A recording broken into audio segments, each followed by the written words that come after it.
Welcome back. Here we are after Thanksgiving break, episode Trace. Did you like that? Trace? Not so much? No. Episode 3. Yeah. Here we are. I understood that part of it. Okay. We are back at Pod Populi in Palm Beach Gardens. We have a new producer. Excuse me. McKay. Hello. How's it going, guys? We're good. We're good. Thanksgiving. Wonderful. Ate too much. Yeah. But filled with love and laughter. Yeah, it was awesome. And now we're back into the swing of things of the end of November, beginning of December. Here come the holidays, the holiday parties, all of the things, as your family says, all of the things. And we leave for 25 days until Christmas. Oh, it's crazy. Yeah. When I was getting my haircut, they had this little display and it said 25 days. And I thought, oh, that can't be right. Like, oh no, that's right. It's right. It's right. So last episode, we ended the show with our cards, of course, that we do, closer. But we said that today's episode would be on love languages. That's right. Yeah. So I printed out I didn't bring one for McKay though, but. Oh, man. I know. I bet he's a quick study though. Well, yeah, all he has to do is, look it up online. What are love languages? So, of course, initially, which we need to tell McKay about our notes. So I love Pictionary, McKay, and I love the big paper. So that's what I always write my notes on. So when I wrote them out, then I realized, I can just look them up and print them, of course. So let's talk about these, right?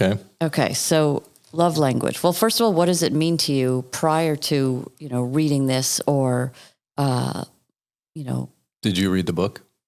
Love languages? God, no. No. No. Why not?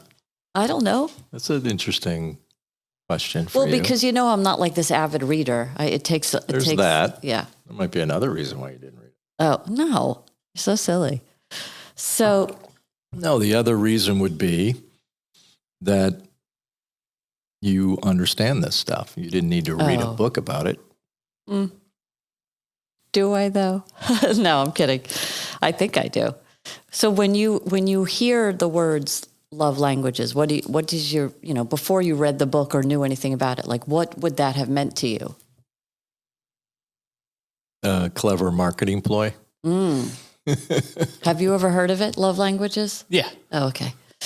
So the first. No, I think I really did think it was nonsense when I first heard it. Mm-hmm. There's so much in life that we feel compelled to label or put a label on. Right. And so that's what I thought the book was doing. I did read the book. I should say I started to read the book because it didn't move the needle for me. But that was, I don't even know how long ago that was. It was probably 20 years ago. Oh, wow. But anyway. Here we are. Yeah. Going over love languages. And I think I've probably said this in prior episodes, but I'm a little cynical in my later years. In our elder years? No, I apologize for my drinking. Later years. Whatever. Yeah, we don't want to get into that. No, that's another episode. So for me, because you asked, just playing.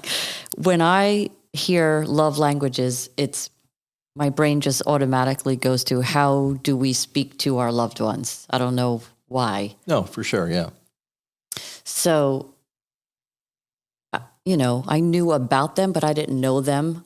And then I watched, my reality TV that I love that you hate. It's so much to learn from that. Yeah, it's my soft porn. It's horrible to watch. It's a train wreck, but I'm there. I'm on it. Since you brought that up, please.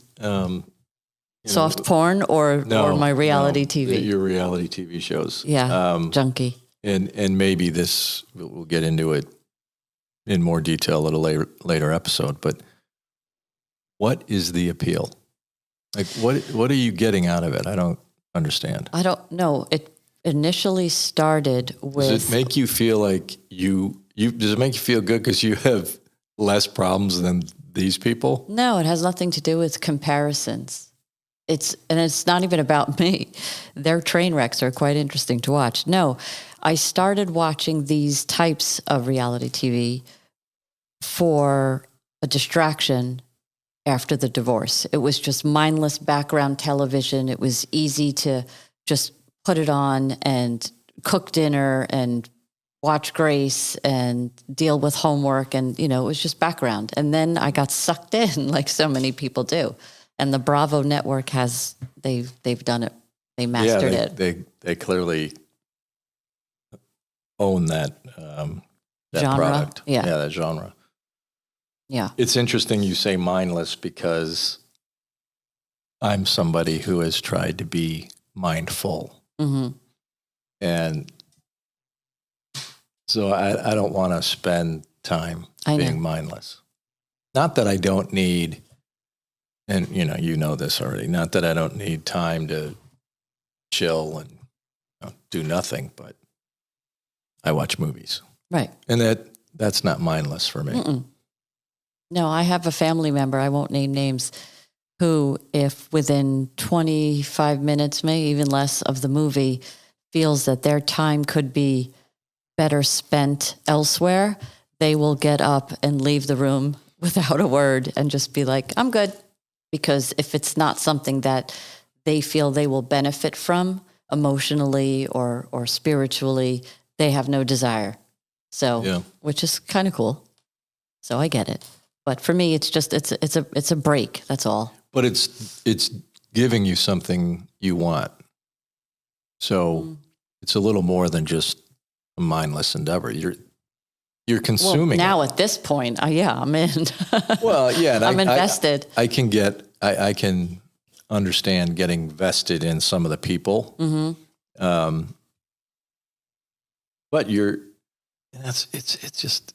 It's kooky. No, but it's an interesting analysis. Again, we'll save it for another episode, but you're doing something you label as mindless, but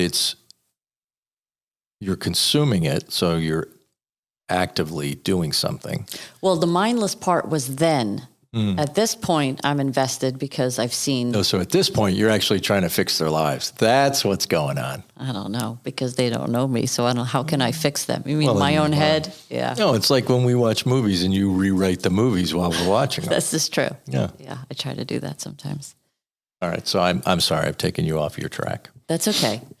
So the love languages are words of affirmation, quality time, physical touch, acts of service, receiving gifts. And the reason that I brought up the mindless reality TV shows is because they were bringing it up a lot on the show. And I was like, I really need to look into this love language because a lot of them were referencing it. And I'm like, they're kids. How do they know this more than I do? Like, I couldn't have named the 5. Are they kids?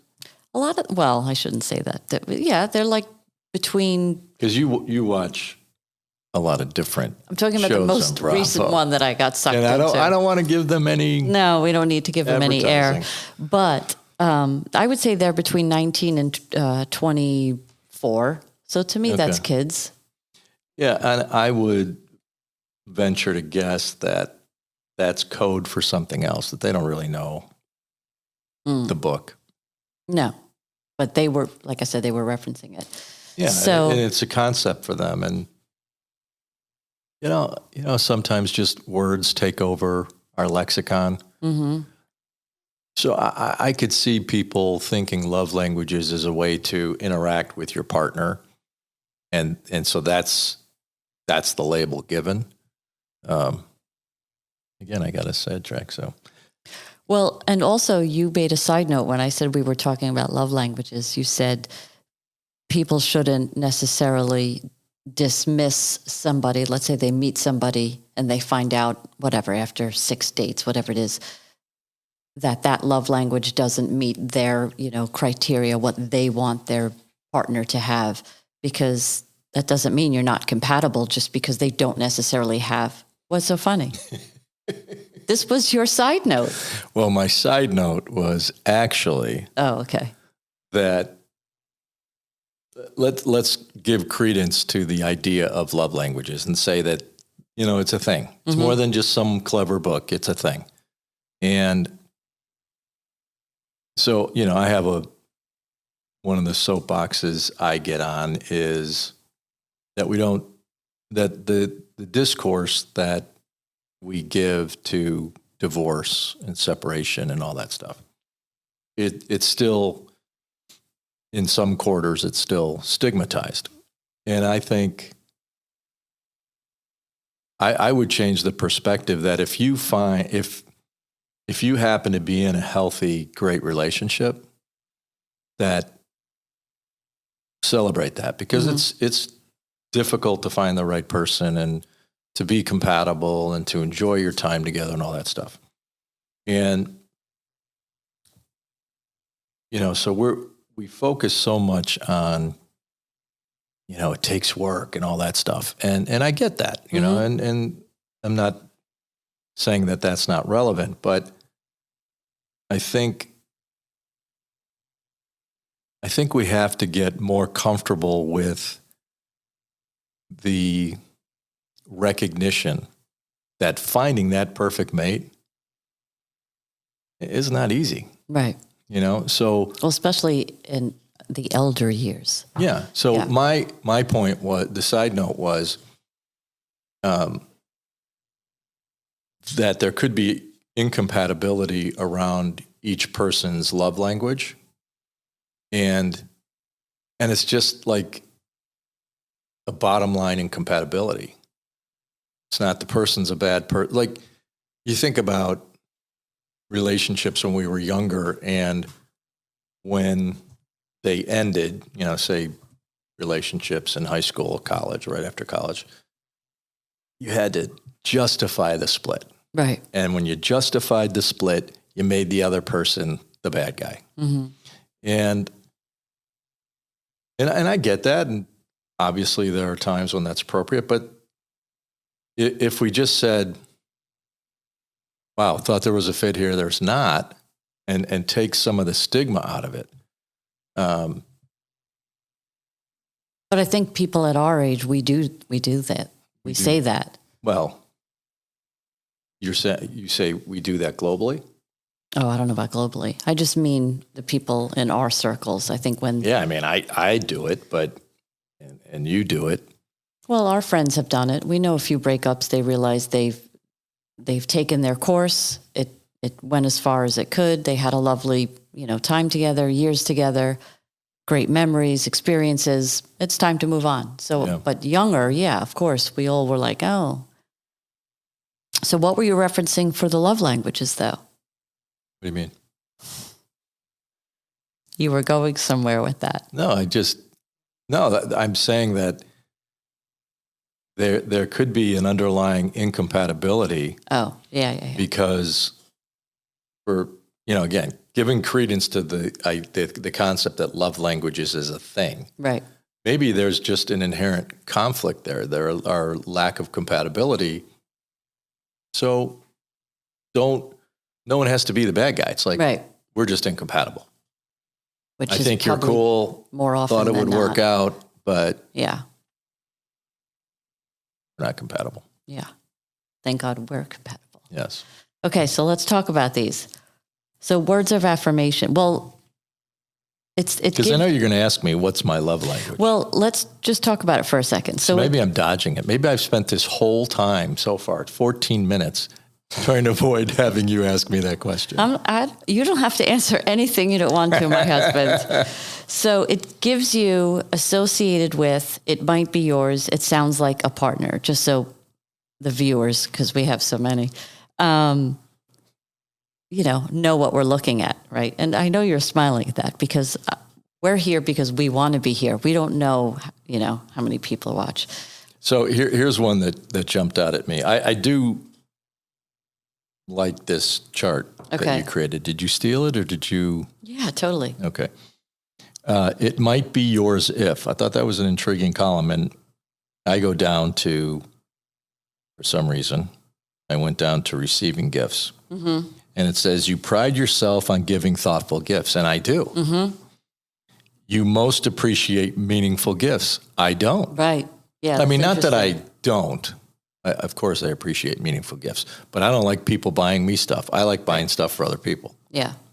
So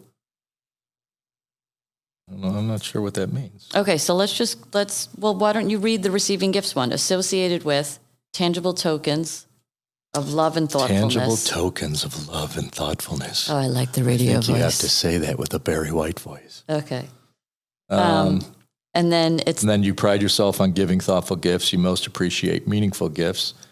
Surprise them with gifts outside of special occasions. Bring home their favorite treat. Buy or make them gifts that are personal. This is totally you.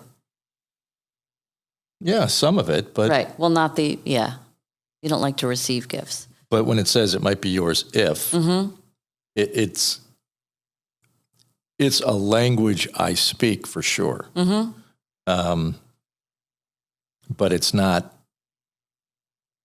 something I need from my partner. Right. Okay. So I think I'm done here then. So for me, what jumps out, like when you see these, which do you think I associate? Not that you associate me with, that I associate with. Is that what you were worried I was going to ask you, or no? No. Okay. So we have words of affirmation, verbal expressions of love, appreciation and encouragement, quality time, giving another person your undivided attention. All right, so I was going down the column. If this sounds like a partner,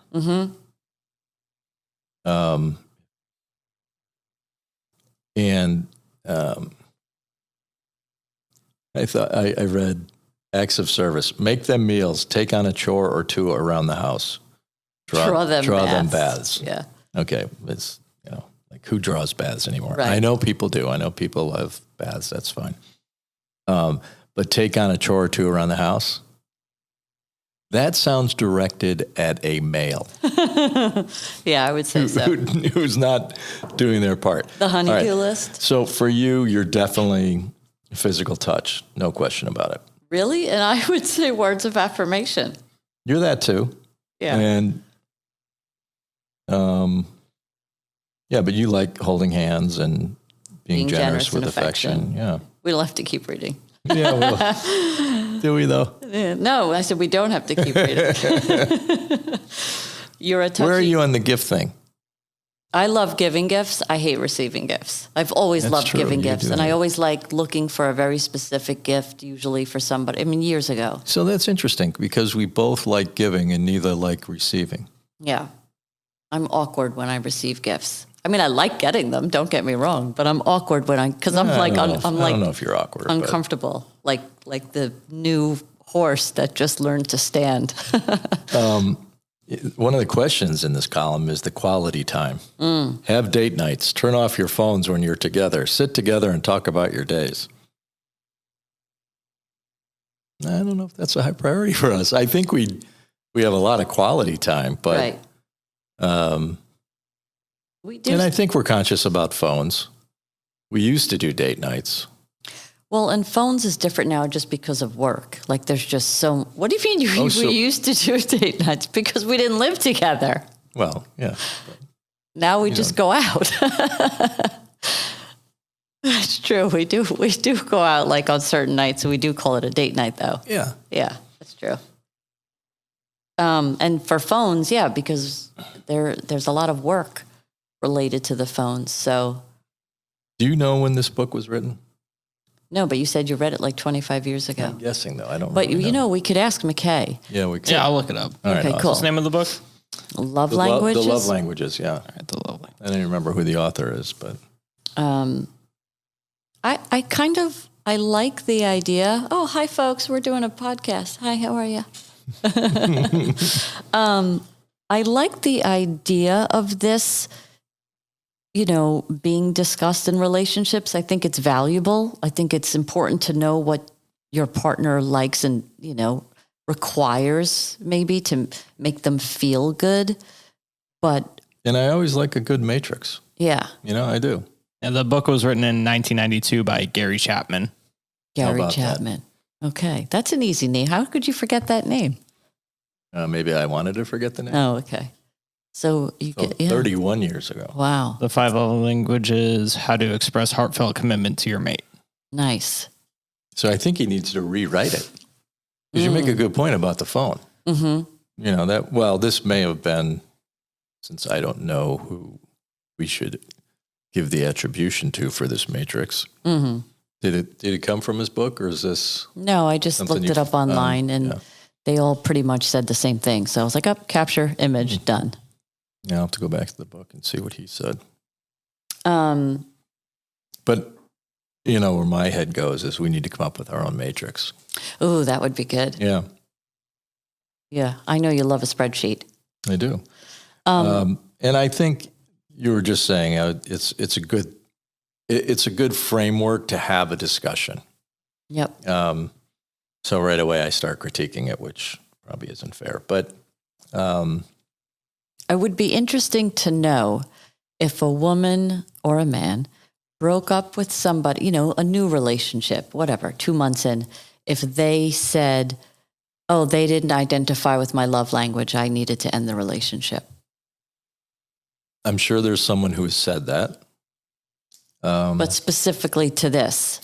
Well, that's where I was going to go next is, again, these wonderfully educational shows that you watch that use that label.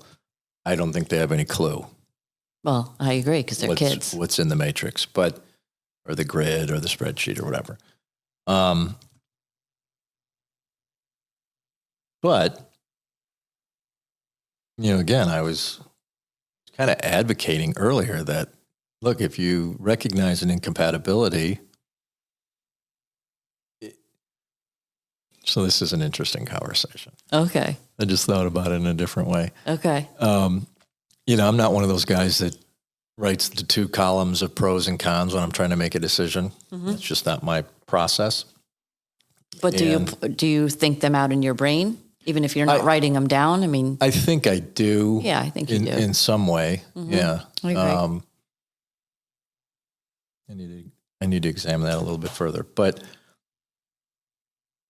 like a relationship shouldn't be, the pros outweigh the cons. I'm in. right. It should be something more. And you've heard me say this, when I ended my marriage and then started dating, I certainly didn't tally the columns.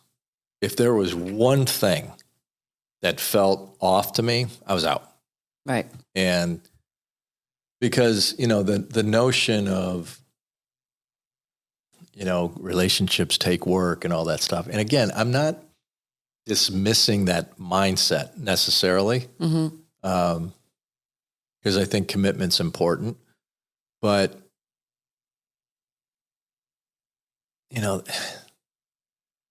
being unhappy, but It's exhausting. sort of happy, or I'm happy on balance.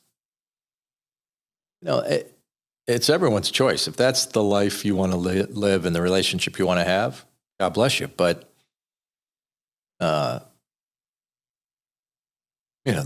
there's more. Oh, to yeah, life, there's much more. For sure. Shall we go to the cards? Sure. Wow, there's a jump. Well, Let's go. The cards are good. Are we good on time? We're good on time. Okay. Did we get through all the notes? I mean, that's a big sheet of paper. Well, yeah, because I wrote down your side note. We develop our love languages Even though you got it independently. wrong. Languages may not be compatible with new partner, and that's okay. That was what I wrote.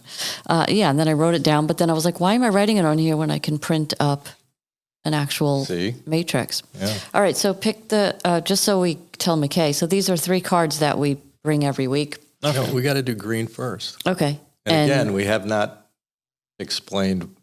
I haven't found an explanation for why it's green, yellow, red. True. Just saying. So it's from a company that's called Let's Get Closer, and they have 3 cards: close, closer, closest. So we just kind of read through I think these. the company's Intelligent Change, and this Oh, this just happens to be this product line. The let's get close cards. Got it. Okay. What do you Well, why don't you tell which card you're reading, green card. which is the close card? Oh yeah, that's the close card. Well, let me bring McKay up to speed on it. Sure. So you'll get the gist of this. Close, closer, closest. Mm-hmm. Getting to know you cards. Green, yellow, red. So think of a traffic light. Yeah, that's the first thing I thought of. So closest is stop. Like that doesn't make sense to me. Yeah. Yeah. But maybe it's a warning. You've gotten maybe this close, back up. Maybe the developer or go for it and get closer if it's green. Yeah, there you Yeah. go. Maybe the developer of this game or these cards was very cynical. Or we might have to look up why there might be a rhyme to his reason as That's to what why. I'm saying. Yeah. I've got to figure that out. Okay. Okay. With all of that, the green card. Okay. What does it say? Let's get close. Mm-hmm. What do you value most in a friendship or relationship? It's a good question. What do I value most? And that's in kind of a friendship or heavy relationship? question for a green card. Yeah. Friendships is the time spent, and they know who they are. We're always making time for each other. I mean, unless they're out of state. But the friends that I have here that I see often, if they need me, I'm there, and if I need them, they're there. So there's always that reliable factor. We can always rely on each other. Yep. The trust, that's obvious in the friendship and relationship, but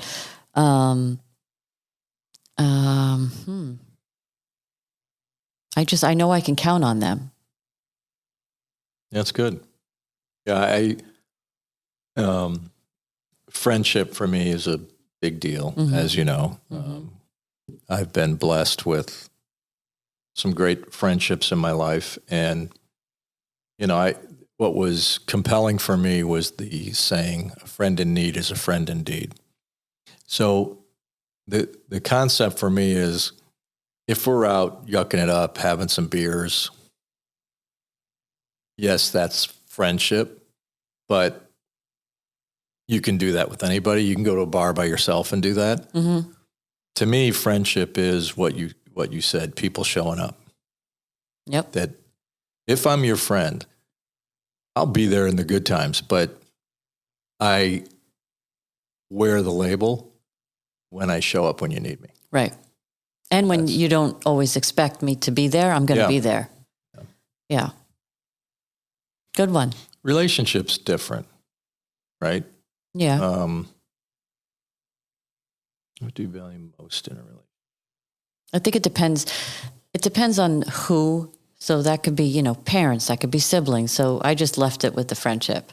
We could do- I figured like our relationship. What do I value most in our relationship? Mhm. Good communication for sure. Huge. Yeah. Respect. Yeah, I was going to use the word connection, Mhm. and just connecting on multiple levels and connecting in ways that are most important. Mhm. And again, you got to define what's most important, but all right, we can And go I back think to that. I That's think another it's good- also the consistency. Like you and I are consistently there for each other, connecting. It's not like a hit or miss. Like when you said earlier about some relationships, it's good, like they're complacent or something. We're Yeah. always connecting. Well, it consistently. makes what jumped into my head was beginnings and ends. So, you begin a relationship, and how does that relationship culminate? And for some people, you get engaged, you get married, right? But for us, what jumped into my head is that I feel like we're always blossoming. Mm-hmm. What was that? It was, it's like a kaleidoscope. It keeps always changing, but it's turning. always Yeah. the same thing that ends up coming through, right? Right. So, there's I think of our relationship as very dynamic. Like it just keeps I get surprised almost every day with you in a good way. That's wonderful. Yeah. I love you. I love you. You're my frog. Okay, so closer. Yeah. That's usually what goes next. Yes, which is the yellow card. Yellow card. What is your See, now think of that yellow card. When Pause. does someone give you a yellow card? when It's your first penalty in soccer. You got the yellow card, and then you get the red card, and you're out. see? I got to work on the colors. When we do our own card game, those aren't going to be the colors. Okay. What is your favorite memory of me?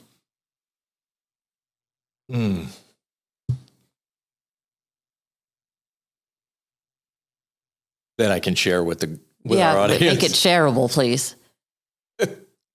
You want me to go first? Sure. The engagement. I mean, the wedding. Really? The wedding was epic. I guess the wedding was beats the. I don't know. It's the wedding was an expected, incredible experience. The engagement was like I was in a shake ball. What are those called? The globe, the snow globe. Snow globe. Yeah. I felt like I was in a snow globe, honestly, because like nobody was around. Like, I mean, of course there were people around. We were in a restaurant, but Yeah. it felt like we were in a bubble of just pure joy and happiness. It was crazy. There's a picture I took of you, and I think it's on my revolving wallpaper on my phone, and I think it was in Dublin. And I remember that moment. So every time I see that photo, You think of that moment? yeah, and it that's brings great. me joy. So, when I think of memories, we're lucky we have a lot. In such a short time, too. Yeah, I don't know if I could pick. Well, let's just change it. What's one favorite memory? How's that?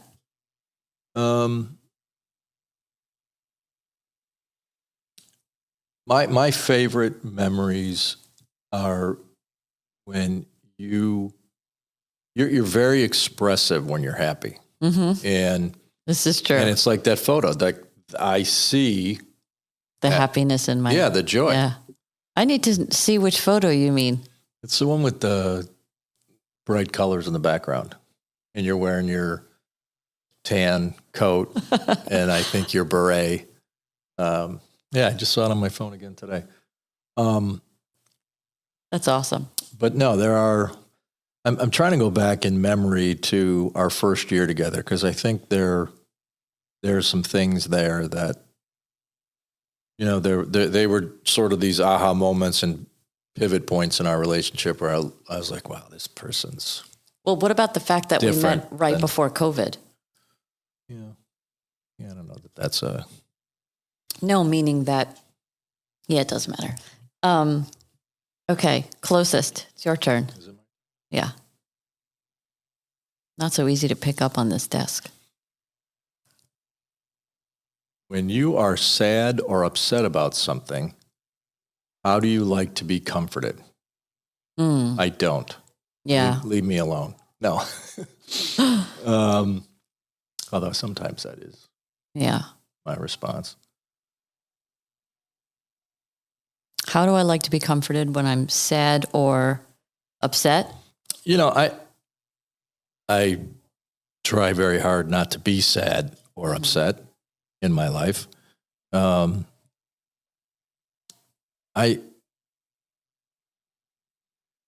I like somebody to empathize with whatever the situation is.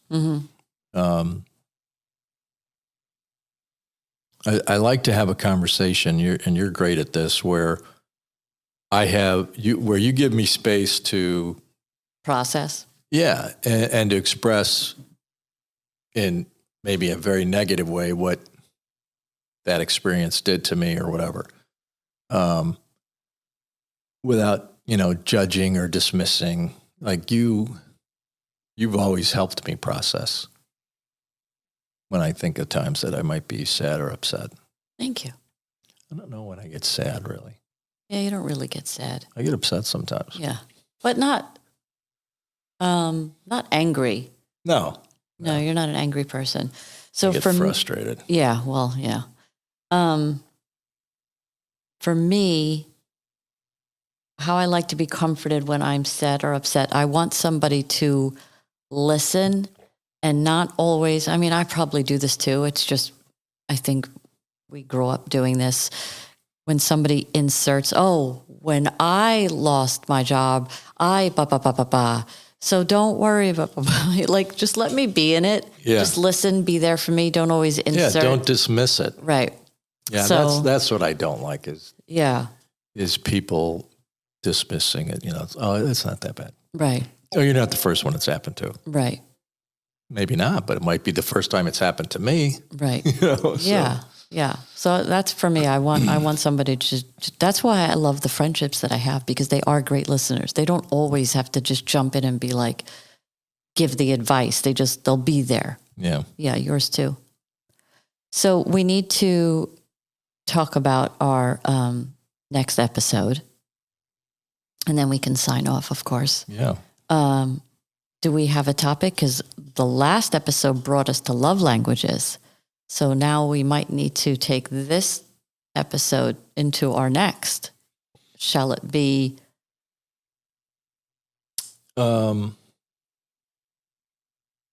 Or we don't have to come up with it now, of course. Well, no, I think there are a lot of, again, as we all often do, we identify other topics that are worthy of deeper discussion. yeah. And I think we hit on a lot of them today. In fact, I don't think we probably gave fair coverage to the love languages. Right. Yeah, so why don't we We can come back to it. Why don't we dive too. a little bit deeper? You take a language, I'll take a language. Dissect it. Yeah. Okay. And maybe come up with our answers in the 3 columns. Or we can Oh, wait, there's add. more. We can add a Oh, there you go. language Yeah, I like that. to this matrix, Yeah. and we'll use this as a guide. Perfect. Okay. Okay. All right. You're a witness to this, McKay. You heard it here first. We have to add a language. All right. Okay. It was a lovely. Food. Food is the love language? I don't think so. Because we eat a lot of food. We do eat a lot of food. Sign us off, kid. Thanks for joining us on another podcast with the unicorn. And the frog. Until next time, I'm Stacey Ryan. I'm Bill Ryan. Thanks for joining. Thanks for joining. Thanks, McKay. Thanks, McKay. You're welcome, guys.